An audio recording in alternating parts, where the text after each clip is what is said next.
తెలంగాణ ముఖ్యమంత్రి రేవంత్ రెడ్డి ఢిల్లీ పర్యటన కాంగ్రెస్ లో కాకరేపుతోంది. మంత్రివర్గ విస్తరణ కాగానే హస్తినకెళ్లిన సీఎం రేవంత్ 2 రోజులుగా అక్కడే ఉన్నారు. రాహుల్ గాంధీ, మల్లికార్జున ఖర్గేతో సుదీర్ఘమైన చర్చలు జరిపారు. పార్టీ పెద్దలతో రేవంత్ మీటింగ్స్ సాగుతుండగానే ఉప ముఖ్యమంత్రి బట్టి విక్రమార్క, సీనియర్ మంత్రి ఉత్తమ్ కుమార్ రెడ్డికి హైకమాండ్ నుండి పిలుపొచ్చింది. బట్టి, ఉత్తమ్ ఢిల్లీకి వెళ్లడంతో కాంగ్రెస్ లో కీలక పరిణామాలు జరగనున్నాయనే ప్రచారం జరుగుతోంది. ఇదే అంశంపై ఇవాళ డిఎన్ఏలో మా ఎడిటర్ భరత్ డిస్కస్ చేద్దాం.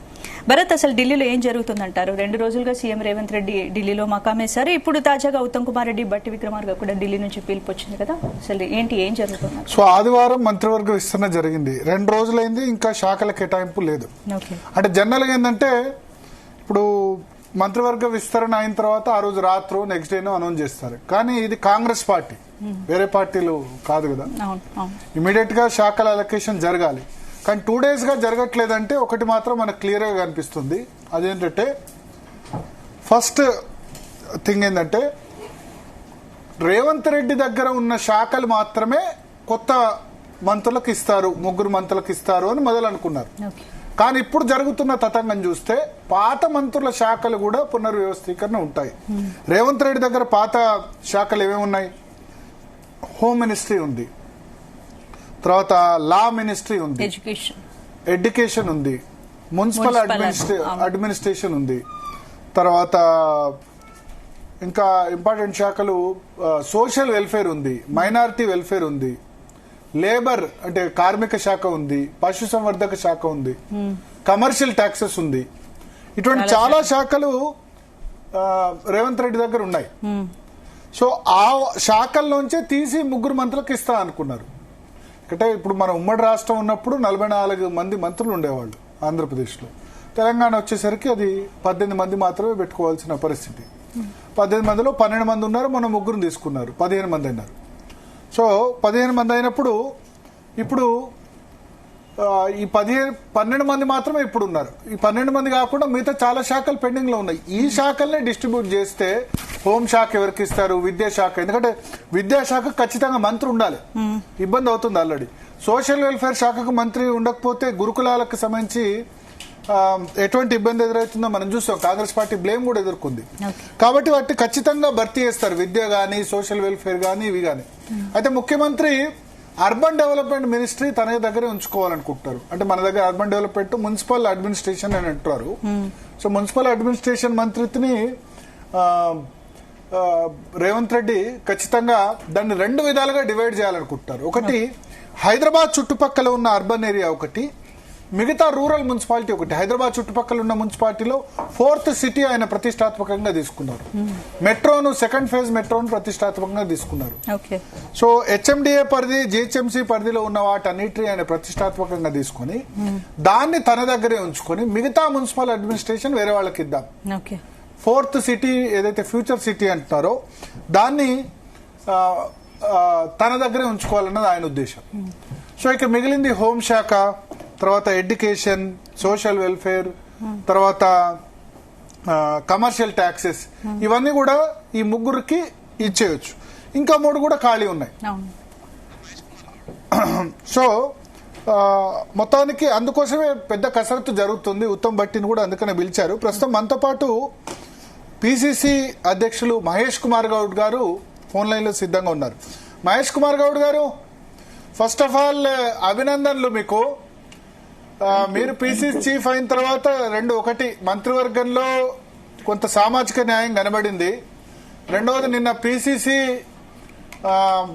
కార్యవర్గానికి సంబంధించి వైస్ ప్రెసిడెంట్ గానీ, జనరల్ సెక్రటరీ పోస్టుల్లో కూడా 67% ఇచ్చారు కదా, 67-68%.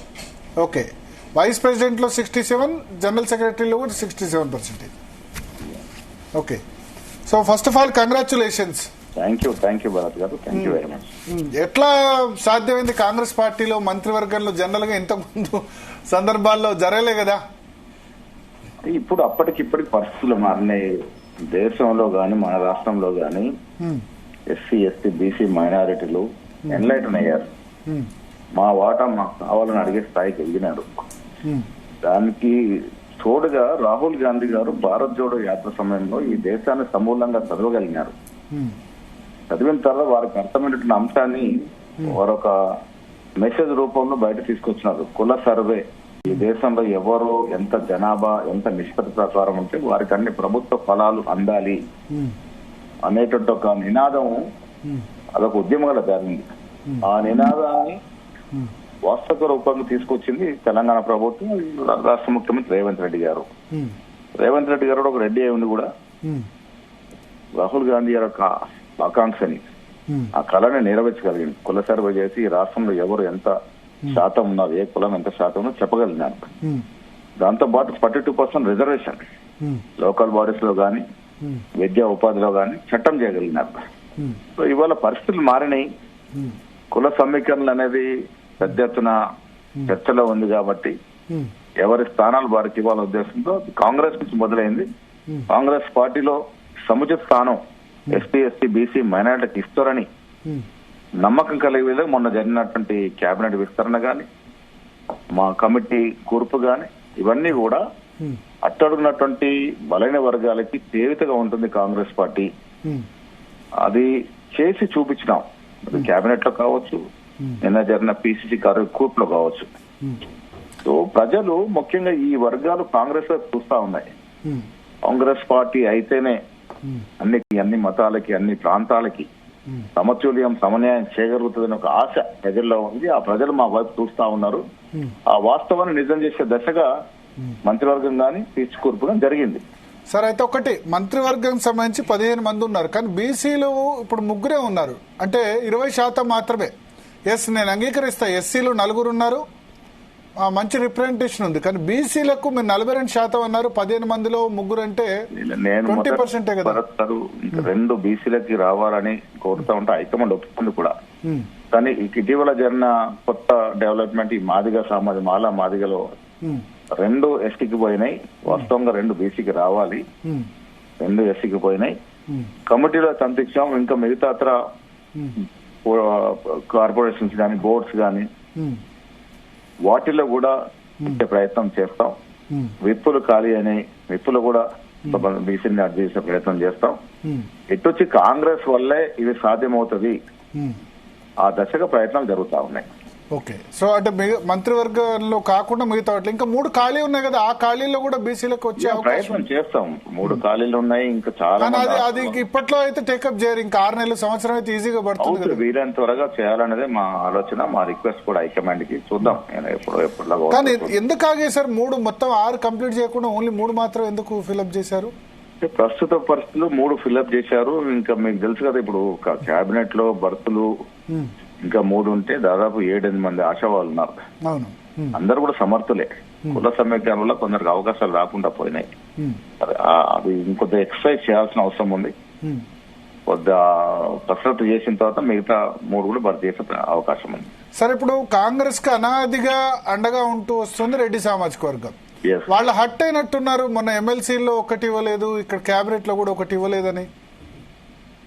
రెడ్డి అసలైన పదవిలోనే రెడ్డి సామాజిక వర్గం చెందినట్టు రేవంత్ రెడ్డి గారు ఉన్నారు, ముఖ్యమంత్రిగా.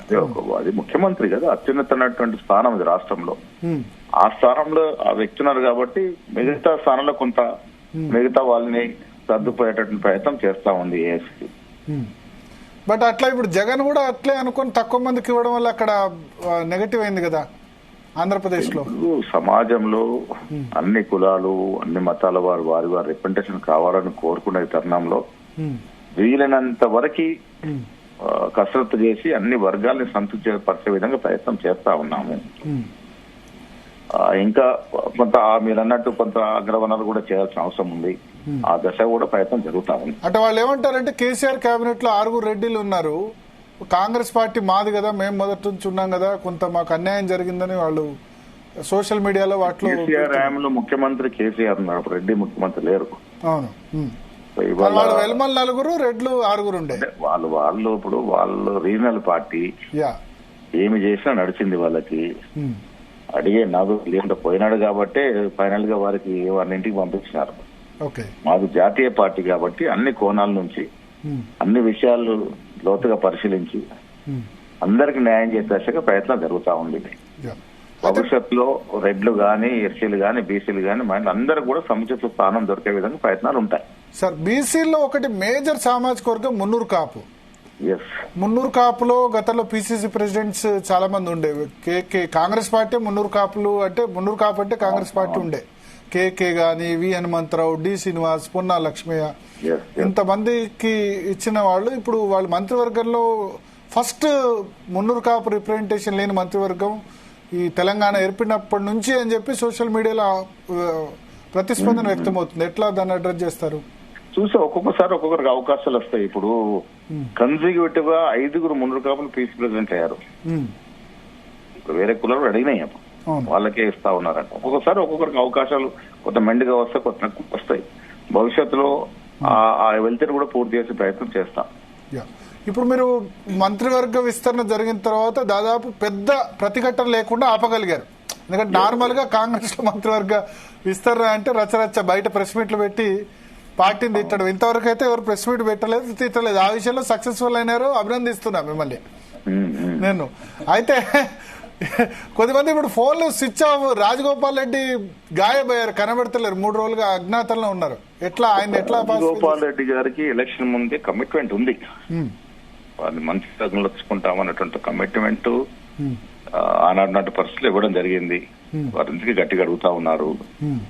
సరే, 3 బాకీ ఉన్నాయి, 3 మిగిలి ఉన్నాయి కాబట్టి ఎవరిని ఏ రకంగా అభివృద్ధి చేయాలో దాని మీద కూడా కసరత్తు జరుగుతా ఉంది ఏఐసిసిలో.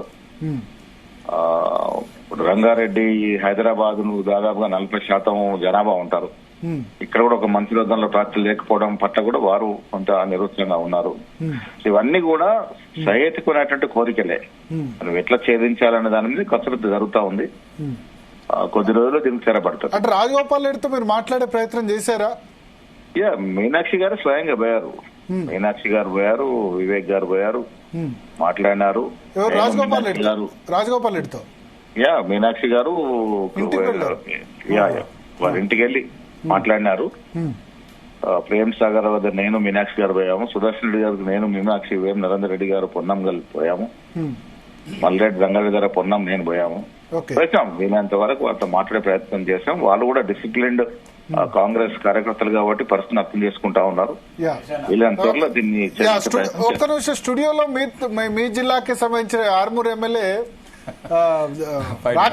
రాకేష్ రెడ్డి గారు ఉన్నారు. ఒకసారి మాట్లాడతారట మీతో. అన్న నమస్తే అన్న.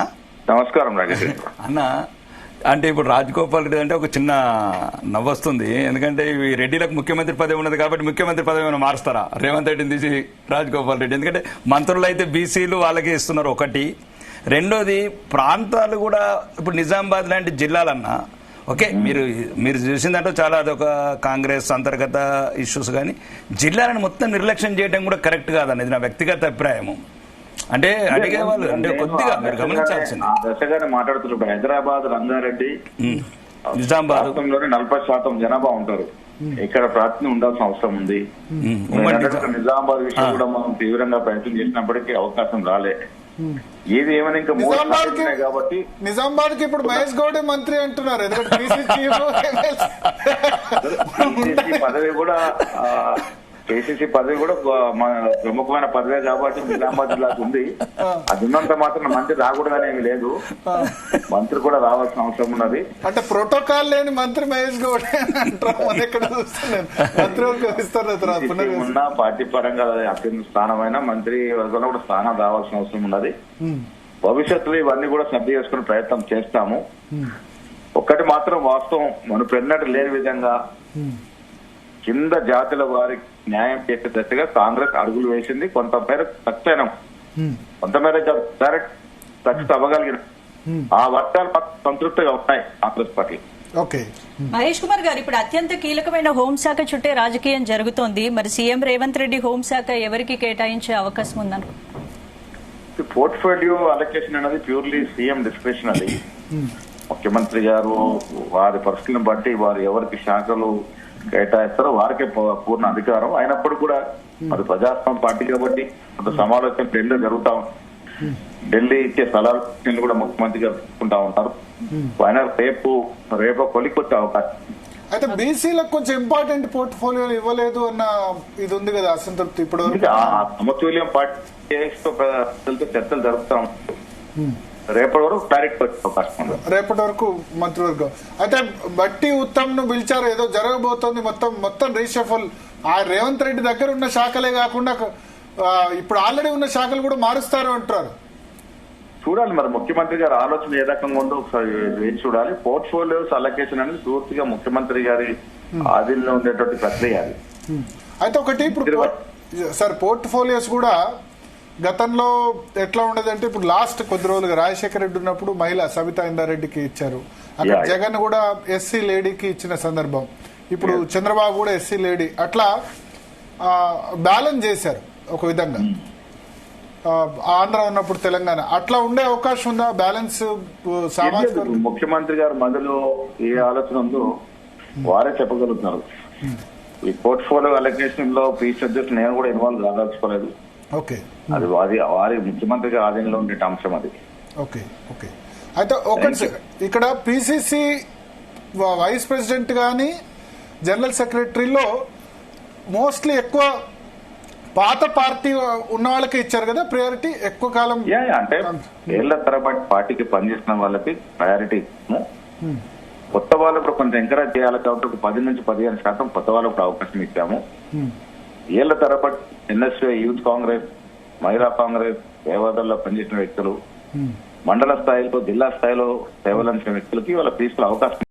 దాంట్లో కూడా అన్ని కులాలు, అన్ని మతాలు, అన్ని ప్రాంతాలకు సంతృప్తి స్థానం ఇచ్చే ప్రయత్నం చేశాం. దాదాపు 90% మేము సక్సెడ్ అయ్యాం. కానీ చాలా జంబో కార్యవర్గం ఉంది, ఇంతమంది వైస్ ప్రెసిడెంట్. గతంలో కూడా మనకు 35 వైస్ ప్రెసిడెంట్స్ ఉన్నాయి, 86 జనరల్ సెక్రటరీస్ ఉన్నాయి పోయిన రేవంత్ రెడ్డి గారి కమిటీలో. ఇప్పుడు దాన్ని కుదించాం. 40 వైస్ ప్రెసిడెంట్స్ ని 27కు తీసుకెళ్ళగలిగినాం. 86 వైస్ ప్రధాన కార్యదర్శి మనం 69 తీసుకొచ్చినాం. అంటే భారతీయ జనతా పార్టీ లాంటి పార్టీలో ముగ్గురే ఉంటారు స్టేట్ లో జనరల్ సెక్రటరీలు. అట్లా మా పార్టీ పెద్దది, మాకు పని ఎక్కువ ఉంటది.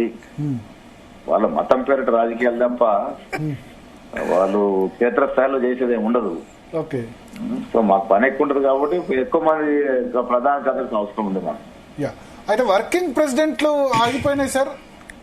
కొంత ఇంకా దాని మీద సమాలోచన జరుగుతా ఉన్నాయి, కొద్ది కసరత్తు జరుగుతా ఉన్నాయి. కొద్ది రోజులు అది కూడా వస్తుంది. వర్కింగ్ ప్రెసిడెంట్ కూడా తొందరనే అయిపోతుంది. పిసిసి దానిలో జనరల్ సెక్రటరీ కానీ వైస్ ప్రెసిడెంట్ లో బీసీల రిప్రజెంటేషన్ ఎంత ఉంది? బ్రేకప్ అంటే టోటల్ 67 ఇచ్చారు. నేను పంపించాను నిన్న మీడియాకి. ఇప్పుడు 69లో 26 మంది బీసీలు ప్రధాన కార్యదర్శులు ఉన్నారు. ఓకే, దీంట్లో కూడా దాదాపు 40%, 42% బీసీలకు ఇచ్చాం.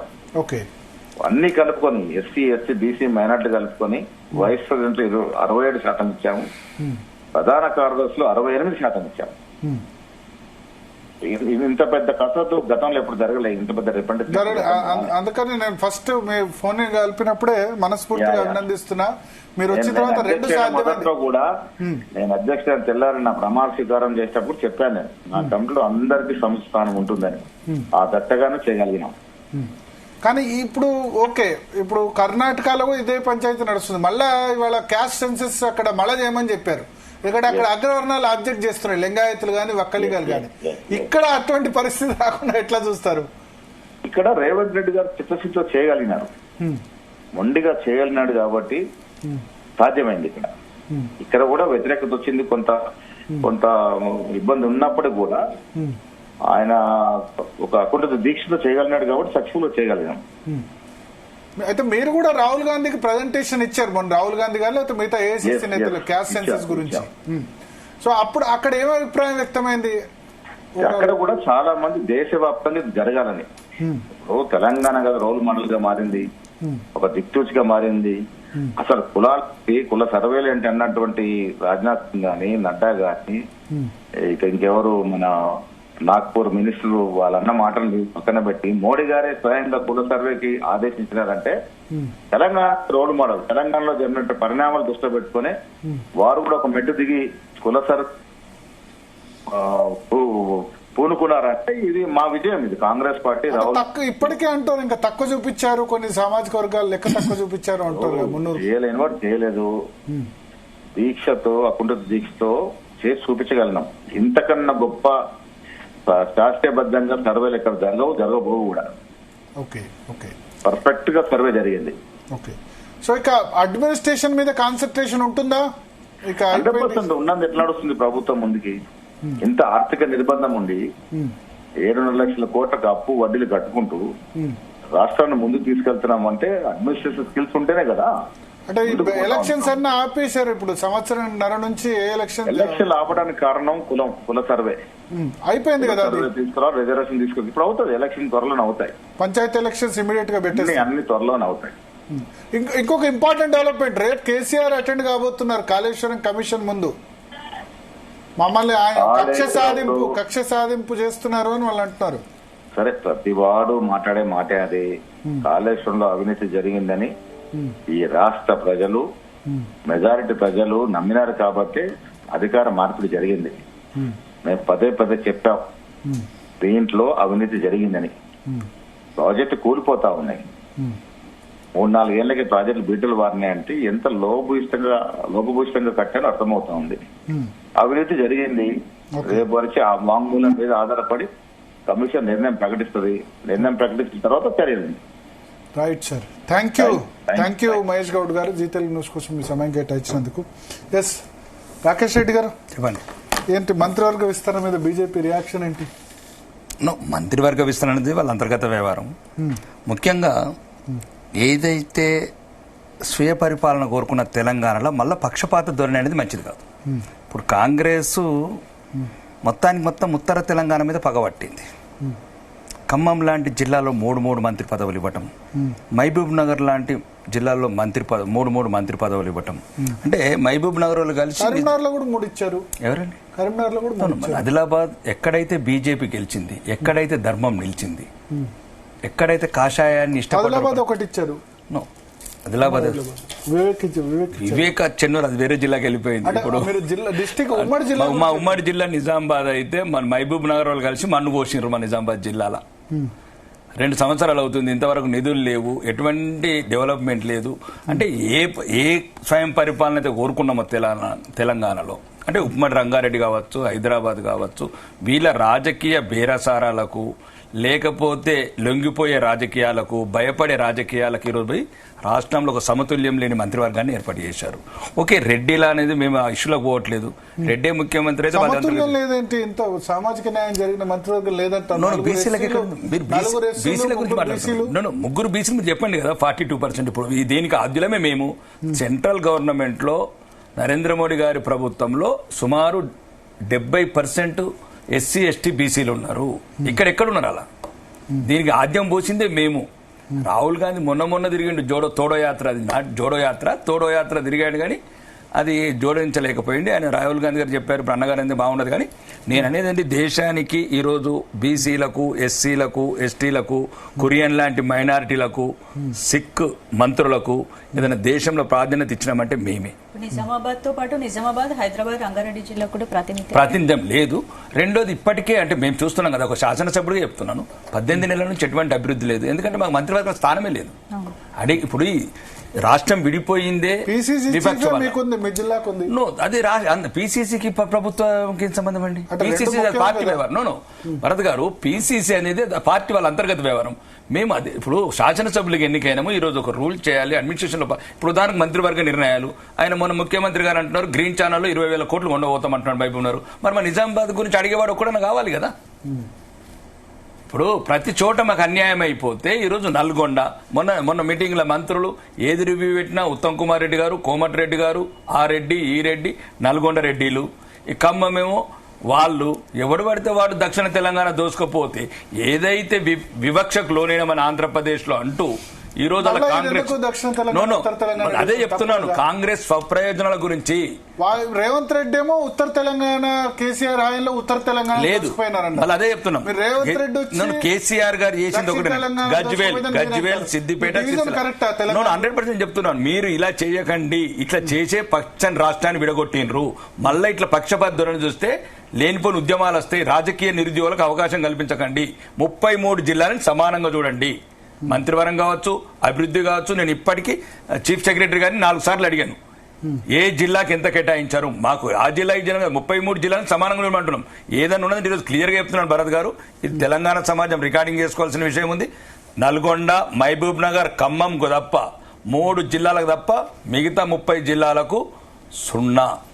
నేను అందుకోసం తెలంగాణ అసెంబ్లీ కూడా మాట్లాడాను. దయచేసి మీరు దొరికిన వాళ్ళు దొరికినట్టు దోసుకొని పోకుండా 33 జిల్లాలు సమానంగా చూడండి. ఏదైనా కొద్ది మంత్రులు ఉన్నారు, ముఖ్యమంత్రి ఉన్నాడు, కొద్దిగా 5-10% ఎక్కువ తీసుకుపోవచ్చు. కానీ ముఖ్యంగా ఇప్పుడు అంతర్గత ఉత్తర తెలంగాణకి కేబినెట్ లో అన్యాయం జరిగిందంట, నిధులలో, అభివృద్ధిలో, అన్నిట్లో. అంటే కరీంనగర్ లో 3 ఉన్నారు, వరంగల్ నిజామాబాద్ ఉమ్మడి జిల్లా 5, నిజామాబాద్ 0, ఆదిలాబాద్ 1, 6 ఉన్నారు. ఖమ్మం 3. ఇప్పుడు ఉన్నాయి ఎంతమంది ఉన్నారండి? 15 మంది ఉన్నారండి. ఖమ్మం 3, నల్గొండ 2, మహబూబ్నగర్ 3. అయిపోయింది. ఇంకా 10 వాళ్ళకే అయిపోయింది 3 జిల్లాల వాళ్ళకు. ఇంకేముంది మాకు మట్టి? ఏదో పేరుకు అక్కడక్కడ అవి కూడా పోటీపోలేరు. మా పొన్నం ప్రభాకర్కు ఆ టైరు లేని ఆర్టీసీ ఇచ్చారు, ఆమెకు ధూపం లేని దీపం ఇచ్చారు, మా అక్కకు సురేఖ అక్కకు. అంటే ఉత్తరత్తులు మీరు చూడండి, మీరు దయచేసి నేను చెప్పింది ఏమైనా అబద్ధం చూడండి. రెవెన్యూ, దక్షిణ Telangana, all major portfolios completely మీరు కావాలని చూసుకోండి. ఒక్కొక్క మంత్రికి 4. ఇప్పుడు ఎవరు? శ్రీధర్ బాబుకి ఐటీ ఇండస్ట్రీస్ మంచిదే కదా. ఇది శ్రీధర్ బాబు గారు ఇంటలెక్చువల్ మంత్రి గారు. ఆయన అంటే ఆయన గురించి మాట్లాడు, నేను నా ప్రాంతం గురించి మాట్లాడుతున్నాను, అంటే తెలంగాణ గురించి మాట్లాడుతున్నాను. నేను దయచేసి నేను ఏమంటున్నానంటే సమానంగా చూడండి. ఏదైతే ఇప్పుడు ఎందుకండి కొన్ని దేశాలేమో మత ప్రతిపాదన విడిపోయింది, కానీ తెలంగాణ రాష్ట్రం మాత్రం వెనుకబాటుతనం వల్ల విడిపోయింది. పక్షపాతం చేశారు, ఆంధ్ర వాళ్ళు మమ్మల్ని దోపిడీ చేశారు, అన్ని రకాలుగా రెచ్చగొట్టి తెలంగాణ అమరవీరులను 1200 మంది ఆత్మార్పణ చేసి తెచ్చుకున్న తెలంగాణలో మళ్ళా మీరు తెలివైన వాళ్ళు, ఒక్కొక్కరు 4 సార్లు 5 సార్లు ఎన్నుకున్న వాళ్ళు, మీరు మళ్ళీ రాజకీయ క్రీడ చేయకండి. ఎవడు ఆసిఫాబాద్ హక్కు లేదా, ఆదిలాబాద్ హక్కు లేదా? నేను అనేది మీరు ఉద్దేశం భరత్ గారు, మీరు డైవర్ట్ చేయకండి. ఆ హక్కుల గురించి అడగకపోతే ఎవడు అడుగుతాడు? అంటే కానీ గెలవలేదు కాంగ్రెస్ ఎమ్మెల్యేలు. మీరు చెప్పిన రీజన్ లో ఒక్క వెడ్మ బొజ్జు మాత్రమే ఉన్నారు ఆదిలాబాద్ ఉమ్మడి ఆ జిల్లాలో. ప్రేమ్ సాగర్ ఇటువైపు మంచిర్యాల వస్తారు. ఇప్పుడు నిజామాబాద్ అంటే గెలవనంత మాత్రం తెలంగాణకి దూరం పెడతారా, అభివృద్ధికి దూరం పెడతారా? నేను అనేది ఎట్లా ఇవ్వాలంటారు వాళ్ళు గెలవలేదు. ఇప్పుడు నిజామాబాద్ ఉన్నారు కదా, నిజామాబాద్ లో ఉన్నారు, నిజామాబాద్ ఉమ్మడి నిజామాబాద్ జిల్లా ఇస్తామంటున్నారు కదా. ఇది కాదండి.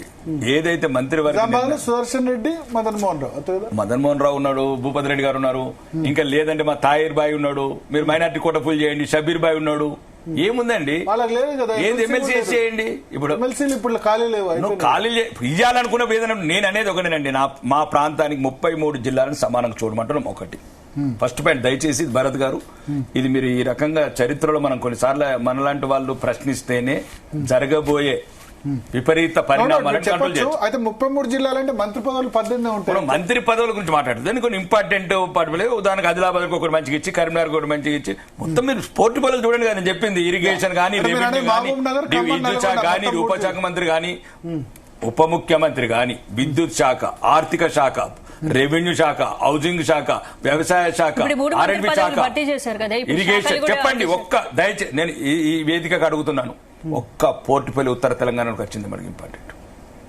ఒక్క తెలంగాణ టూరిజం అంటే ఎక్సైజ్ అంటే 4 మంచి పోర్ట్ఫోలియోలు ఇవ్వలేదు. మరి మీరు నేను చెప్పిన నేను ఉప ముఖ్యమంత్రి విద్యుత్ శాఖ, ఆర్థిక శాఖ, పొంగులేటికి రెవెన్యూ, హౌసింగ్, తుమ్మలకు వ్యవసాయ శాఖ, కోమటిరెడ్డికి ఆర్ఎండ్బి, ఉత్తమ్ కుమార్ రెడ్డికి ఇరిగేషను, ఇంకేమన్నా రేవంత్ రెడ్డికి వాళ్ళ బ్రదర్స్. ఇంకా అయిపోయింది, ఇంకా మాకేమున్నది మట్టి. మహబూబ్నగర్ కొట్టే మా మట్టి వాడే. నేను అనేది ఏంటంటే ప్రశ్నించడమే, లేకపోతే ప్రాంతాల మధ్యన వైషమ్యాలు పెరుగుతాయి. భరత్, ఈ ప్రశ్నించేవాడు ఉండాలి. మీరు అయితే ఒకటి ఇక్కడ కాంగ్రెస్ మరి మెజార్టీ ఎమ్మెల్యేలు అక్కడ గెలిచింది. మహబూబ్నగర్లో 14లో 12, ఖమ్మంలో 10లో 9, నల్గొండలో 12లో 11. సో అందుకని మాకు అక్కడ గెలిపించారని వాళ్ళు అక్కడ ఇచ్చుకున్నట్టు. మనుషులు గెలవటం కాదు, ప్రజలైతే తెలంగాణ వాళ్ళే కదా. ఇప్పుడు ఆదిలాబాద్ గెలిపించకపోవచ్చు, ప్రజలైతే తెలంగాణ ప్రజలే. వాళ్ళు తెచ్చి ఇప్పుడు ఏదైతే మీరు 1,60,000 కోట్ల సంవత్సరంలో అప్పులు తీసుకొచ్చారో అందులో భాగస్వామ్యం ఉంది. అప్పులు అన్ని జిల్లాలో అట్లా కాదమ్మా. ఇప్పుడు నేను అనేది ఏంటంటే మహబూబ్ నగర్, నల్గొండ, ఖమ్మం జిల్లా వాళ్ళే అప్పు కట్టట్లేదు, మేము కూడా కడుతున్నాం. మీరు తీసుకొచ్చిన అప్పు మాకు ఎక్కడ జరుగుతున్నది అంటే ప్రాతినిధ్యం లేనందువల్ల ఈ ఎక్కడైతే అభివృద్ధిలో అన్యాయం జరుగుతుంది, ఉన్న నిధులన్నీ మొత్తం ఉండబోతున్నారు. నేను డైరెక్ట్ తెలంగాణ అసెంబ్లీలో మాట్లాడుతున్నాను. ఇది మీరు ఎక్కడి నుంచో మళ్ళీ అవును డైరెక్ట్. ఇప్పుడు ఉదాహరణకు చెప్పాను, మా ఆరుమూరు నియోజకవర్గం ముందు 90 లక్షలు ఇచ్చారు, 1004 కోట్లు కొడంగల్ ఎస్డిఎఫ్. నిన్నగాక మొన్న 3 రోజుల కింద 10,150 కోట్లు నల్గొండ జిల్లా. మాకు 4 కోట్లు లేవండి. దొరికినట్టు చంబల్లో దొంగలాగా దోచుకుపోతారండి. ఇదేం ప్రజాస్వామ్యము? What is the beauty of democracy? అంటే మా దగ్గర పేదరికం లేదా? ఆసిఫాబాద్ వెళ్ళండి, ఇందర్వేల్ వెళ్ళండి, లంబాడి తండలకు వెళ్ళండి, స్కూళ్లు లేవు, గ్రామీణ ప్రాంతాలు తాగునీరు లేదండి. వీళ్ళ ఈ దుర్మార్గులు సీనియర్లను పేరు చెప్పుకుని మళ్ళా మాకు ఇబ్బంది పెడుతున్నారు.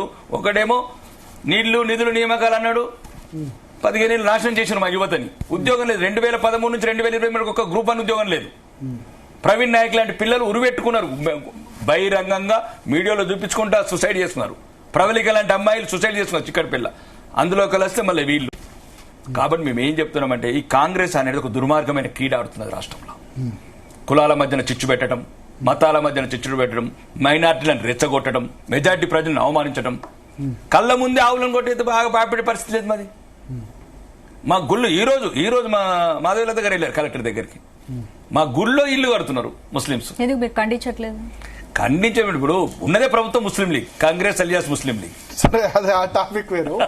అయితే ఒకటి ఇక్కడ రేవంత్ రెడ్డి ఏమన్నారంటే కాళేశ్వరం గట్టి ఉత్తర తెలంగాణకు అక్కడ 93,000 కోట్లు ఖర్చు పెట్టారు, ఇటు పాలమూరు రంగారెడ్డిని మాత్రం ఎండబెట్టారు, కాబట్టి ఇప్పుడు న్యాయం చేసుకుంటాం. కాళేశ్వరం వల్ల నిజామాబాద్, ఆదిలాబాద్, కరీంనగర్. సరే, నెక్స్ట్ టాపిక్ కాళేశ్వరం ఉంది. కాళేశ్వరం వల్ల నిజామాబాద్ కు నీటి బొట్టు వచ్చిందా? రేవంత్ రెడ్డి రేపు రాజీనామా చేస్తాం. రివర్స్ పంపింగ్ ఏ రివర్స్ పంపింగ్ అండి? మొత్తం చేసిందే 163 టీఎంసీలు అని మనం చెప్పాడు కదా ఉత్తమ్ కుమార్ రెడ్డి గారు. 63 అది ఏమంటారు టీఎంసీలు ఎత్తిపోసేసాము, మళ్ళీ రివర్స్ చేశాము. మొత్తం 106,000 ఎకరాలు పంట పండించారండి ఇప్పటి వరకు. 106,000 సుమారు ఒక ఎకరం పంట పండడానికి 13,50,000 అయింది భరత్ గారు. అది కాళేశ్వరం చెప్తే లేదో ఇప్పుడే ఒక. సరే, ఆ టాపిక్ నెక్స్ట్ ఉంది, మంత్రివర్గం గురించి మాట్లాడు. సో మంత్రివర్గంలో మీరైతే అన్హ్యాపీ? మేము కాదు, సామాజిక న్యాయ పరంగా చాలా గొప్ప కదా. నలుగురు ఎస్సీలు, ఒక ఎస్టీ క్యాబినెట్ లో, 3 బీసీలు. ఆ సామాజిక మా బీజేపీని చూసి నేర్చుకుంటున్నారండి వాళ్ళు. ఎక్కడైతే సెంట్రల్ లో 70% ఓబీసీలకు, బీసీలకు, ఓబీసీలకు, ఎస్సీలకు, ఎస్టీలకు, మైనారిటీలకు 70% ఇచ్చిన ఘనత మాది. మమ్మల్ని చూసి కాపీ కొడుతున్నారు వీళ్ళు. కాబట్టి రెండోది ఏంటంటే బీసీలు ఎక్కడన్నారు? బీసీలు నిన్న దాకా అదే చెప్పాం కదా, 42% ఇచ్చామంటారు. మళ్ళీ మీరు పార్టీ వేరు ప్రభుత్వం వేరండి భరత్ గారు. ప్రభుత్వంలో వాళ్ళకి ఎమ్మెల్యే లేరు, 7 గెలిచారు. నో, బీసీ లేరా? 7. నేను అనేది ఏంటంటే ఇప్పుడు కాంగ్రెస్ లో 7 బీసీలు 3 ఇచ్చేసారు పదవిలు. ఇక మిగిలిన చెప్పమంటారా? ఆది శ్రీనివాసు, షాద్నగర్ శంకరయ్య, తర్వాత మకాన్ సింగ్, రాజ్ ఠాకూర్ గోదావరికని, వాళ్ళే మిగిలారు. బీర్లాయిల యాదవ్, నేను ఒకటి ఆయన కాకుండా సంజీవ రెడ్డి ఉన్నట్టున్నారు. ఇప్పుడు చూద్దాం కదా, ఇప్పుడు చూద్దాం పోటీపోలేలు బీసీలకు ఎట్టిస్తారు, ఎస్సీలకు ఎట్టిస్తారు చూడండి. ఇప్పుడు చూడండి పోటీపోలేలు మళ్ళా ఉన్నదంతా రెడ్డిల దగ్గర పెట్టుకుని వీళ్ళకిస్తారు. వీళ్ళకేదో చాక్లెట్, మొత్తం కరిగిపోయిన చాక్లెట్. మాది బీజేపీ అండి, బీసీలో. అది బీసీ ముఖ్యమంత్రిని ఎత్తన్న పార్టీ మాది తెలంగాణలో. 75 సంవత్సరాల భరత్ గారు ఒక్క పార్టీ మేనిఫెస్టోలో బీసీని ముఖ్యమంత్రిని చేస్తామన్న పార్టీ గెలవనప్పుడు బీసీ ముఖ్యమంత్రి ఎందుకు గెలవమండి? 36% పరిస్థితి లేనప్పుడు ఇప్పుడు గెలిచే పరిస్థితి అని కాదండి. మేము ఆల్రెడీ అప్పటికి 23 స్థానాలలో సెకండ్ ప్లేస్ వచ్చినాం, 8 స్థానాలు గెలిచినాం. మన బీజేపీలో కూడా మన ఎంపీ ఎలక్షన్ లో 36% ఓటు షేరింగ్ తీసుకున్నాం. 53 స్థానాల్లో ఫస్ట్ ర్యాంక్స్ లో ఉన్నాం. దానిలో 8 మందిలో కూడా గెలిచిన వాళ్ళు రెడ్డిసే కదా. మళ్ళీ రెడ్డి ఎందుకు? మీరు మహేశ్వర్ రెడ్డి, ముగ్గురు రెడ్డిలో, మిగతా వాళ్ళంతా అదర్ కమ్యూనిటీసే కదా. మరి ఒకటి సరే, మీరు రెడ్డి చీఫ్ మినిస్టర్ చేస్తా అని చెప్పారు, మేమని లేదు, బీసీని అదే బీసీ చీఫ్ మినిస్టర్ చేస్తా అన్నారు. అవును కదా. మరి కాంగ్రెస్ బీజేపీ లీడర్ చేశారా? మా దాంట్లో ఏమైందంటే బీజేపీ లీడర్ రెడ్డియే, కేంద్ర మంత్రి రెడ్డియే, పార్టీ అధ్యక్షుడు రెడ్డి. ఫస్ట్ బీజేపీలో రెడ్డిలు ఎక్కువ మట్టుకు ఓసీలు, బీసీలు, ఎస్సీలు అని ఉండదండి. ఫస్ట్ హిందువులను ఉంటుంది. హిందువులు ఎప్పుడైతే అందరూ హిందువులు, ముస్లింలు ఎవరు లేరు కదా. సీనియారిటీ ఇప్పుడు కిషన్ రెడ్డి లాంటి వాళ్ళు 40 సంవత్సరాల నుంచి పనిచేస్తున్నారు. బండి సంజయ్ నికాసైన బీసీ బిడ్డ, ఒక రకంగా ఈ బీజేపీ ఈరోజు ఒక స్థానంలో కెరటంలాగా ఉరికించడానికి కారణమైన వ్యక్తి. ముఖ్యంగా మిగతా అందరికి కూడా సముచిత స్థానం ఇచ్చాం పార్లమెంట్ లో గానీ, అసెంబ్లీలో గానీ. ఇది ఏంటంటే టోటల్ గా భారతీయ జనతా పార్టీ అభివృద్ధి వైపు ఒకవైపు, రెండోది ఆత్మగౌరవం వైపు. కానీ బీజేపీ లీడర్ అన్న బీసీలకు ఇస్తే బాగుండదు. అక్కడ జరిగింది అదే చెప్తున్నారు. లేదా అధ్యక్ష పదవి ఇమీడియట్ గా కిషన్ రెడ్డి బదులు బీసీలకు. ఇప్పుడు కిషన్ రెడ్డి గారు ఇప్పుడు అది ఆల్రెడీ నిన్నగాక మొన్న కూడా చెప్పాడు. ఏమని? ఆల్రెడీ నేను ఉండను, టెంపరవరీ తాత్కాలిక పెట్టడమే తాత్కాలిక అధ్యక్షుడిని పెట్టారు అతన్ని. కాబట్టి అక్కడ ఉన్న నేషనల్ ప్రెసిడెంట్ కావచ్చు, మిగతా రాష్ట్రాలు 30 రాష్ట్రాలల్లో ఇదేదో ఫ్యామిలీ పార్టీ కాదు, లేకపోతే 3 రాష్ట్రాలకి పరిమితమైన కాంగ్రెస్ కాదు, లేకపోతే ఫామ్ హౌస్ పార్టీ కాదు. అంటే తొందరగా నిర్ణయం తీసుకున్నందుకు ఇప్పుడు అనేది సార్ 4 3 దయ్యాలు, కవితక్క చెప్పినట్టు 3 దయ్యాలు, ఒక దేవత. ఆ 4 ఎవరో ఒకరు అవుతారు. మాది అట్లా కాదు కదండి. 60 లక్షల మంది కార్యకర్తలు ఎవరు అవుతారు? బీసీ మళ్ళా నెక్స్ట్ హిందూ బిడ్డ, హామీ ఇస్తారా? హిందూ బిడ్డ ఇప్పుడు హిందూ బిడ్డనే ఉన్నాడు. ఇప్పుడు రేవంత్ రెడ్డి హిందూ బిడ్డ. AVP. No, ఆయన చెప్పాడు this is secular Hindu. అఖిల భారతీయ విద్యార్థి This is secular Hindu. అఖిల భారతీయ విద్యార్థి పరిషత్ లో ఆ పనిచేసి స్కూల్లో నకలు కొట్టిండని మేము డిబారీ చేసినాము.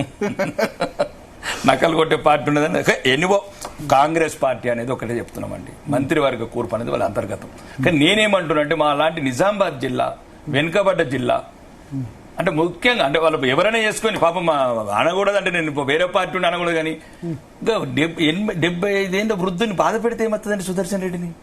ఎవరున్నా లేకున్నా 11 సంవత్సరాలు కొట్లాడండి పాపం. 300 కింద వచ్చిన వాళ్ళకి మంత్రి పదవులు ఇచ్చిండ్రు. ఇది రాజకీయ బేరసారాలు కాదండి రాహుల్ గాంధీ. అంటే ఎవరు డబ్బులు ఎక్కువిస్తే ఎవరెక్క సంచులు తీసుకపోతే వాళ్ళకి మంత్రి పదవులు ఇస్తావా? ఇప్పటివరకు ఇచ్చిన పార్టీని నమ్ముకొని అట్లా కాదమ్మా, పార్టీని నమ్ముకొని 2014 అధికారం అయింది కాంగ్రెస్. 2023 వరకు ఆ పెద్ద ఆయన ఒక్కడే అందరూ టీఆర్ఎస్ లోకి వెళ్ళిపోతే ఆ వయసులో కూడా పార్టీని భుజాన మోసాడు. ఇదా వీళ్ళు పార్టీని మోసే వాళ్ళకి వీళ్ళు సంచులు మోసే వాళ్ళకి మంత్రి పదవులు ఇస్తారు. అది ఎప్పుడో అలా కాదండి. నేను ఒకటే అమ్మా, మీరు గమనించాల్సింది ఏంటంటే 3 నెలల కింద 3 మంత్రి పదవులు ఇస్తావా? వాళ్ళ అంతర్గత విషయమే కావచ్చు, కానీ మొత్తాన్ని మా జిల్లా అన్యాయమైంది కాబట్టి నా బాధ. నేను మీరు ఎవరికి ఇచ్చుకుంటారా, మీ ఇష్టం, ఎస్సీకి ఇచ్చుకుంటారా, బీసీకి ఇచ్చుకుంటారా, ఇచ్చుకుంటారా, అది వేరే విషయం. అది ఏది ఇచ్చినా మమ్మల్ని కాపీ కొట్టించారు. ఒకే సంతోషం. ఈ రోజున రాహుల్ గాంధీకి కాంగ్రెస్ పార్టీకి జ్ఞానోదయం అయింది. నరేంద్ర మోడీ గారి అడుగుజాడల్లా నడవాలని. దానికి మేము వేరే హ్యాపీ. ఫ్రాంక్ గా చెప్పాలి ఈ క్వశ్చన్ చెప్తాను. నేను అన్ని ఫ్రాంక్ గానే చెప్తాను. ఒక రెడ్డిగా చెప్పండి. చెప్తాను. రెడ్లు అయితే చాలా సోషల్ మీడియాలో దాంట్లో బాగా ఈ మా పార్టీ కాంగ్రెస్ పార్టీ అంటే రెడ్డి పార్టీ, మన ఎమ్మెల్సీలో ఇవ్వలేదు, ఇక్కడ మన మంత్రివర్గంలో ఇవ్వలేదు అని బాగా చర్చ జరుగుతుంది. ఏంటి అంటే జరుగుతున్న ఇన్నర్ చర్చ ఏంది? మీరు కూడా రెడ్డి కాబట్టి అడుగుతున్నారు. నేనైతే ఒకటే కోరుకుంటున్నాను, ఇంకా 30 ఏళ్ల దాకా రెడ్డి ముఖ్యమంత్రి కావద్దని కోరుకుంటున్నా. మనస్ఫూర్తిగా కోరుకుంటున్నా. ఎందుకంటే బాగా చాలా మంది అయినా రెడ్డిలం. ఇంకా చాలు, కొన్ని ఒక 30 ఏళ్ళ గ్యాప్ ఇచ్చేస్తే వాళ్ళు చేసుకుంటారు బీసీలెస్లు. నేను ఆల్రెడీ నాకు బీఫామ్ ఇచ్చిన రోజే అక్కడ అంబేద్కర్ గారి మీద నేను స్పీచ్ ఇచ్చేసాను. ఒక పైడి రాకేష్ రెడ్డి నేను బీసీ ముఖ్యమంత్రి కింద పనిచేయడానికి సిద్ధంగా ఉన్నాను. చాలా ఇంకెందుకు ఒక 20 ఏళ్ళకి ఇచ్చేద్దాం. కొంపల ముగ్గు పెడితే ఏమున్నది? ఏమైతుంది? ఇప్పుడు మాకు ప్రధానమంత్రి గారికి 11 సంవత్సరాలు ఇవ్వలేదట బీసీ బిడ్డకు. అట్లనే బీసీ బిడ్డకి ఇద్దాం, ఎస్సీ బిడ్డకి ఇద్దాము. నేను బహిరంగంగా చెప్తున్నా. అంటే ఇది నా వ్యక్తిగతం, మళ్ళీ మీరు ఏదో పార్టీ కంటగట్టి దాని కంటగట్టి వ్యక్తిగతంగా చెప్తున్నాను. ఇంకా 20 నుంచి 30 సంవత్సరాల వరకు మా రెడ్డిలకు ఇవ్వకండి, ఎల్మ దొరలకు ఇవ్వకండి, కమ్మ చౌదరులకు ఇవ్వకండి. కమ్మ చౌదరులు, ఎల్మ దొరలు, రెడ్డిలు మస్తు అనుభవించారు. సాలు పదవులు మేమేదనుంటే ఈ బీసీల కింద ఎస్సీల కింద పనిచేయడానికి సిద్ధంగా ఉన్నాం మేము. ఓకే, మీ వ్యక్తిగతం చెప్పారు. బట్ జరుగుతున్న చర్చ ఏంది? చర్చలు అనేది ఒకటి. ఊర్లలో ఉన్న రెడ్లంతా కూర్చొని తిడుతున్నారట కదా, ఏంది కాంగ్రెస్ 42% ఇదేంది? ఒకటండి, మారుతున్న సమాజంతో మారుతున్న కాలంతో మనుషులు మారాలి. భరత్ చైతన్యపరచాలి. మనం కూడా రెడ్డిలను చైతన్యపరచాలి, వెల్మదొరలను చైతన్యపరచాలి. మనం ఇది వాళ్ళు ఏదైతే కోల్పోయిన దాన్ని తిరిగి పొందడంలో తప్పు లేదు. అది మేమైతే భారతీయ జనతా పార్టీ కూడా సముచితంగా ఉంది, సానుకూలంగా ఉంది. 99% నాకు తెలిసి కూడా వచ్చే మా బీజేపీ ప్రభుత్వంలో బీసీ బిడ్డనే ముఖ్యమంత్రి ఉంటాడు. మళ్ళా మొన్న హామీ ఇచ్చినట్టే మళ్ళీ కూడా ఇస్తారు. 99%. ఇప్పుడు అధ్యక్షుడు బీసీ అవుతారా? ఫస్ట్ పార్టీ అధ్యక్షుడు. యుద్ధాలు ఎవరైనా చేయొచ్చండి.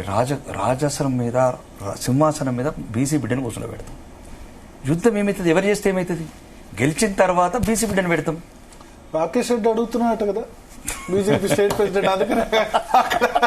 లేదు, నేను ఆల్రెడీ పార్టీ అధ్యక్షుడు పదవి బీసీలను కమిట్ నేను చాలా మంది చాలా ఖండించాను. నన్ను అడిగింది నిజం, పార్టీ అడిగింది నిజం. ఇప్పుడు కాదు, 8 నెలల కింద అడిగారు ఏమైనా చేస్తారా రాహుల్జీ రెడ్డి జాబ్ కు రాయాయికా. నేనన్నాను, నేను కొత్తగా రాజకీయాలకు వచ్చాను, కొత్తగా ఎమ్మెల్యే అయిన కొత్తగా నేను రాజకీయాలు నేర్చుకోవాలనుకుంటున్నాను. తెలంగాణ వ్యాప్తంగా తిరిగి ప్రజల సమస్యలు కావచ్చు, ఏదైతే రూరల్ తెలంగాణ మీద నాకు బాగా ఒక రకమైన ఆలోచన ఉంది. అర్బన్ తెలంగాణ, బతకనేర్చిన తెలంగాణ, తడబడుతున్న తెలంగాణ, ఔటర్ రింగ్ రోడ్ బయట ఉంది. బతకనేర్చిన తెలంగాణ ఔటర్ రింగ్ రోడ్ లోపల ఉంది. కాబట్టి నాకు ఒక అవగాహన ఉంది, ఒక ఆలోచన ఉంది సమాజం మీద. మొత్తానికి తెలంగాణ వ్యాప్తంగా తిరిగి నా జాతిని చైతన్యపరిచి పేద ప్రజల పట్ల ప్రతిపక్ష పాత్ర పోషించి రాజకీయాల్లో ముందుకోవాలని తప్ప ఇట్లాంటి పదవుల మీద మాత్రం ఆశ లేదు. ఓకే. సో స్పందన, 2-3 ఇంపార్టెంట్ డెవలప్మెంట్స్ ఢిల్లీలో జరుగుతున్న డెవలప్మెంట్స్ మన ప్రేక్షకులు బ్రీఫ్ చేయాలి. రేవంత్ రెడ్డి ఢిల్లీ వెళ్లారు. నిన్ననే ఢిల్లీ వెళ్ళారు. నిన్న ఢిల్లీ వెళ్ళి కేసీ వేణుగోపాల్ కలిశారు. తర్వాత ఇవాళ చాలా ఇంపార్టెంట్ మీటింగ్ జరిగాయి. రాహుల్ గాంధీ, మల్లికార్జున ఖర్గే ఇద్దరితో సమావేశమయ్యారు. నిన్నటి వరకు ఏమనుకున్నానంటే ఆదివారం రాత్రి వరకు పోర్ట్ఫోలియోస్ అనౌన్స్ చేస్తారు. ఎందుకంటే ముగ్గురే కదా ప్రమాణ స్వీకారం చేసింది, 6 కాదు కదా. రేవంత్ రెడ్డి దగ్గర 3 అంటే 8-9 శాఖలు ఖాళీ ఉన్నాయి చెప్పినట్టు. మున్సిపల్ అడ్మినిస్ట్రేషన్, హోము, లా, తర్వాత ఎడ్యుకేషన్, ఆ తర్వాత కమర్షియల్ ట్యాక్సెస్, పశు సంవర్ధక శాఖ, లేబరు, ఇవన్నీ ఉన్నాయి. దానిలో ఏవో ఇచ్చేస్తారు అని అనుకున్నారు. కానీ కాంగ్రెస్ హైకమాండ్ 1.5 yearకే ఏం డిసైడ్ అయిందంటే మంత్రుల పర్ఫార్మెన్స్ డిసైడ్ చేసి శాఖలు ఇప్పుడున్న వాళ్ళే కూడా మార్చాలని డిసైడ్ అయింది. చాలా పెద్ద ఎక్సర్సైజ్ జరుగుతుంది, చాలా సర్ప్రైజ్లు ఉండబోతున్నాయి. బట్టి ఉత్తములకు సంబంధించి వాళ్ళిద్దరు కూడా పిలిచారంటే వాళ్ళ శాఖలు కూడా మారుస్తారా అన్న చర్చ ఇప్పుడు జరుగుతుంది. ఇప్పుడు బట్టి విక్రమార్క, ఉత్తమ్ ఇద్దరిని కూడా ఢిల్లీ పిలిచారు. రాహుల్ గాంధీ, మల్లికార్జున ఖర్గేతో రేవంత్ రెడ్డి డిస్కషన్ అయిపోయింది. మనకు మహేష్ కుమార్ గౌడ్ ఇంతకుముందు లైవ్ లో చెప్పిన దాని ప్రకారం రేపు అనౌన్స్ చేస్తారని. సో వీళ్ళిద్దరితో కూడా మాట్లాడి రేపు సాయంత్రం వరకు శాఖల అనౌన్స్మెంట్ ఉంటుంది. అయితే చాలా సర్ప్రైజ్ ఉండొచ్చు. హోంశాఖ ఎవరికి ఉంటుంది, ఫైనాన్స్ బట్టి దగ్గరే ఉంటుందా, చేంజ్ చేస్తారా? Uttam Kumar Reddy irrigation, civil supplies తో ఆయన హ్యాపీగా ఉన్నారని చెప్తున్నారు. ఇంకేదైనా వేరే బాధ్యత కట్టబెడతారా? కొత్త మంత్రులకి ఆల్రెడీ రేవంత్ రెడ్డి దగ్గర ఉన్నాయి ఇస్తారా, లేకపోతే వేరే శాఖలు ఇస్తారా? ఇట్లా చాలా చాలా స్పెక్యులేషన్స్ అయితే ఉన్నాయి. మొదలేమనుకున్నారంటే సోషల్ వెల్ఫేర్ అడ్లూరు లక్ష్మణ్ కుమార్కి ఇస్తారు, సోషల్ వెల్ఫేర్ కానీ మైనారిటీ వెల్ఫేర్ కానీ. ఎడ్యుకేషన్ వివేక్ ఇచ్చేస్తారు, వాకిట్ శ్రీహరికి హోంశాఖను ఇంకేదో ఇస్తారనుకున్నారు. కానీ ఇప్పుడు ఆల్రెడీ ఉన్న మంత్రులు హెవీ వెయిట్స్ శాఖలు కూడా మార్చే అవకాశం ఉంది అని వచ్చిన తర్వాత ఉత్తమ్ కుమార్ రెడ్డి, బట్టి విక్రమార్క ఇంకా మంచి, అంటే బట్టి విక్రమార్క అయితే మంచి శాఖ ఉంది, ఫైనాన్స్ మినిస్టర్, విద్యుత్ శాఖ ఉంటుంది. హైకమాండ్ చెప్తే కాంగ్రెస్ లో ఎవరైనా ఒప్పుకోవాల్సిందే కదా. ఇప్పుడు నిన్న 3 సీట్లు ఫిలప్ చేశారు కేబినెట్ లో, అన్ని హైకమాండ్ కోటానే. వివేక్ హైకమాండ్ కోటానే. వివేక్ ఇచ్చినందుకు అడ్లూరు లక్ష్మణ్కి ఇవ్వాల్సి వచ్చింది. ఎందుకంటే మాలా ఇచ్చినందుకు మాది ఇవ్వకపోతే పంచాయతీ అవుద్ది మళ్ళీ వర్గీకరణ. దానివల్ల ఇప్పుడు మనకు మహేష్ కుమార్ గౌడ్ కూడా చెప్పారు కదా, రాజగోపాల్ రెడ్డి పేరుండే, లేకపోతే ఇంకో బీసీ పేరుండే, కానీ మాలా ఇచ్చారు కాబట్టి మాదిగా ఇవ్వాల్సి వచ్చింది చెప్పి. సో అట్లా వాకిటి శ్రీయర్ కూడా మల్లికార్జున ఖర్గే కోట. సో ఇక్కడ ఉత్తమ్ కోటా లేదు, బట్టి కోటా లేదు, రేవంత్ కోటా లేదు. ఈ 3 కూడా హైకమాండ్ కోటానే. అందువల్ల మిగతా వాళ్ళకి జరగలేదు. సో ఇప్పుడు చాలా సీరియస్ ఎక్సైజ్ జరగబోతుంది. ఉత్తమ్ కుమార్ రెడ్డి కూడా రాత్రి 8:30 తర్వాత రీచ్ కాబోతున్నారు. ఢిల్లీలో జరిగే భేటీ రాష్ట్ర కాంగ్రెస్ లో భారీ మార్పులకు సంచలనాల కారణం. కేబినెట్ లో రాష్ట్ర కాంగ్రెస్ లో కేబినెట్ లో భారీ మార్పులు జరగబోతుంది. ఓవరాల్ గా నేను ఒకటి మాత్రం చెప్పాలి, పెద్ద అసంతృప్తి అయితే లేదు. అంటే మంత్రివర్గ విస్తరణ తర్వాత పెద్ద అసంతృప్తి లేదు. సుదర్శన్ రెడ్డి, తర్వాత రాజగోపాల్ రెడ్డి వాళ్ళ బయటకు వచ్చి అయితే మాట్లాడలేదు ఎవరు. బహిరంగంగా పార్టీని తిట్టలేదు, గతంలో తిట్టేవాళ్ళు. కానీ సుదర్శన్ రెడ్డి రాజీనామాకు సిద్ధమవుతున్నారు అదేదని వచ్చాయి. రాకేష్ రెడ్డి గారు చెప్పాలి, సుదర్శన్ రెడ్డి రాజీనామాకు సిద్ధమవుతున్నారు అని అంటారు. మీ జిల్లా కాబట్టి చెప్పాలి. జిల్లా కాదండి, నేను చెప్పింది అంటే ఒక జిల్లా ప్రజలు అన్యాయం అవుతున్నారు. సుదర్శన్ రెడ్డి గారు అంటే మంచోడు అని చెప్పారు కదా మీరు. అంటే నేను చెప్పింది 11 సంవత్సరాలుగా పార్టీ అధికారం లేకుండా భుజాన మోసిండు ఆ వయసులో. ఈ రోజు మూటలు మోసినలకే మంత్రి పదవులు ఇచ్చిన బహిరంగంగా చెప్తున్నారు. అంటే అడ్లూరు లక్ష్మణ్ మూటలు మోయలేదు, వాళ్ళ నుంచి ఎవరు ఇస్తారు డబ్బున వాళ్ళు, మూటలు మోయించిన వాళ్ళు ఇస్తారు. అడ్లూరు లక్ష్మణ్ చాలా మా ఎమ్మెల్యే కాబట్టి చెప్తున్నారు. అడ్లూరు లక్ష్మణ్ 4 సార్లు ఓడిపోయి నాకు మంచి స్నేహితుడు అండి. ఇష్యూ అది కాదు. వెనకన్నా ముళ్ళలు మోసే వాళ్ళు ఎవరు, వేరే వాళ్ళు మూటలు ఇచ్చేవాళ్ళు. వాకిట్ శ్రీహరి దగ్గర డబ్బులు లేవు, మీరు అన్నది ఎవరు? నేను ఒకటే వాకిట్ శ్రీహరి గారు కావచ్చు, రాజగోపాల్ రెడ్డి వాళ్ళకి ఇస్తే ఓకే. నో నేను అనేది ఏంటంటే కమిట్మెంట్స్ ఇవన్నీ అధికారం రావడానికి అబద్ధపు వాగ్దానాలు చేయటము, రాజకీయ నైతిక విలువలు కోల్పోవటము. ఈ ఒకటి చూడండి, కాంగ్రెస్ పరిపాలన మీద దృష్టి పెట్టిందండి. మీరు గమనించండి, ఈరోజు రైతులు లబోదిబోని రోల మీద ఒత్తుకుంటే, నిరుద్యోగ యువతకు జాబ్ క్యాలెండర్ కావాలంటే, మహిళలకు చెప్పిన ఏదైతే మీ స్కీములు అమలు చేయమని కోరుతుంటే, రాష్ట్రమంతా అల్లకల్లోలంగా పరిపాలన పరకేస్తే స్థానిక సంస్థలు ఇప్పుడు మీరు చెప్పారు కదా, సంవత్సరం నుంచి ఒక పారిశుద్ధ కార్మికులు లేరండి, చెప్పేవాడు లేడు, పట్టించుకునే వాళ్ళు లేడు. ఇప్పుడు కూడా ఢిల్లీకి పరిపాలన హైదరాబాద్ లో ఉందండి. ఇది ఢిల్లీలో ఫైర్ అవిలు, ఏ పోర్టిపోలియోలు, మంత్రివర్గ విస్తరణ, డబ్బులు, సంచులు, మూటలు తప్ప ఈ ఏదైతే తెలంగాణ ప్రజలు ఒకటే చెప్తున్నానండి, మొత్తానికి ఎవరు రాజీనామా చేసినా వాళ్ళకి ఏదో రకంగా అధికారంలో ఉన్నారు కాబట్టి నచ్చ చెప్పుకుంటారు, లేకపోతే 1000 కోట్ల కాంట్రాక్ట్లు ఇచ్చుకుంటారు, 4th సిటీ లేకపోతే 6th సిటీ అనే పేరు పెట్టుకుంటారు. కానీ కాంగ్రెస్ మార్క్ పాలిటిక్స్ అయితే కనిపించట్లేదు. ఇంతవరకు ఒక్కళ్ళు బహిరంగంగా వచ్చి తిట్టలే. నో కానీ మేబీ వాళ్ళు మూడు ఖాళీ ఉంచడం కూడా అది ఇంకా ఉన్నాయి కదా మళ్ళా 6 నెలలైనా. అదే కాదండి, కాంగ్రెస్ ఒక రకమైన డిఫరెంట్ ఐడియాలజికల్ పార్టీ. ఎవరిని ఎక్కడ లొంగ తీసుకోవాలా, ఎవరికి ఎక్కడ లాలూచలు చూపించాలా, ఎవరికన్నా నా చెప్పుకుంటే ఏదైనా వేలాది మీ సామాజిక వర్గం కాంగ్రెస్ తోనే ఉందా? మొన్న ఎలక్షన్ లో అయితే అవుట్ రైట్ గా ఉన్నారు, ఇప్పుడు ఉందా? అటు ఇటు ఉన్నారా? టీఆర్ఎస్ వైపు చూస్తున్నారు అంటున్నారు. అది టీఆర్ఎస్ ఉన్నదని నేను అనుకుంటలేను, ఉంటుందని కూడా అనుకుంటలేను తెలంగాణలో. అంటే 2018లో టీఆర్ఎస్ సపోర్ట్ చేశారు కదా రైతు బంధు వల్ల. నేనేమంటున్నాను భరత్ గారు, ఫస్ట్ దయచేసి మీరు ఇంకా టీఆర్ఎస్ ని అనేది మీరు కూడా మీడియా మిత్రులు కూడా మర్చిపోతే బాగుంటదేమో. ఇంకెప్పటికీ 4 స్తంభాల ఆట, 40 కేసులు, 4 లక్షల కోట్ల అవినీతి సొమ్ము. ఇది సీరియల్ 1, 2, 3, 4 లాగా వస్తాయి. ప్రజలు అసహించుకున్నారు. పార్లమెంట్ ఎన్నికల్లో 0కి పరిమితం చేసిండ్రు. పాపం పెద్ద ఆయనను కూడా పదే ఆరోగ్యం సహకరించకుండా ఫామ్ హౌస్ లో పడుకుని ఇబ్బంది పడుతున్నాడు. అంటే ఈ దయచేసి రేపు వస్తున్నారు ఆయన ఆ టాపిక్ మీద ఇంకా చాలా ఉన్నాయి. రేపు వస్తుంది. మన ప్లీనరీ సత్తా చూపించారు. ఒకటండి, 10 లక్షల మంది వచ్చారు. కారుకు కిస్తు కట్టలేని పార్టీ 1500 కోట్ల బ్యాంక్ బ్యాలెన్స్ తో ఉన్నది. ఇట్లాంటి మీటింగ్లు కేసీఆర్ గారు ఇంకా 1000 పెడతారు. కానీ ప్రజలు తన వైపు తిప్పుకోవడం అనేది ఇప్పట్లో వీలు కాదు. ఇంకా ఉన్నది ఒకటి ఇక్కడ భారతీయ జనతా పార్టీ మాత్రమే. ఇక్కడ ఒక అవినీతి లేని పరిపాలన, అభివృద్ధి వైపు రంకెలేయాల డబుల్ ఇంజన్ సర్కార్ అంటే బీజేపీ మాత్రమే. ఓకే.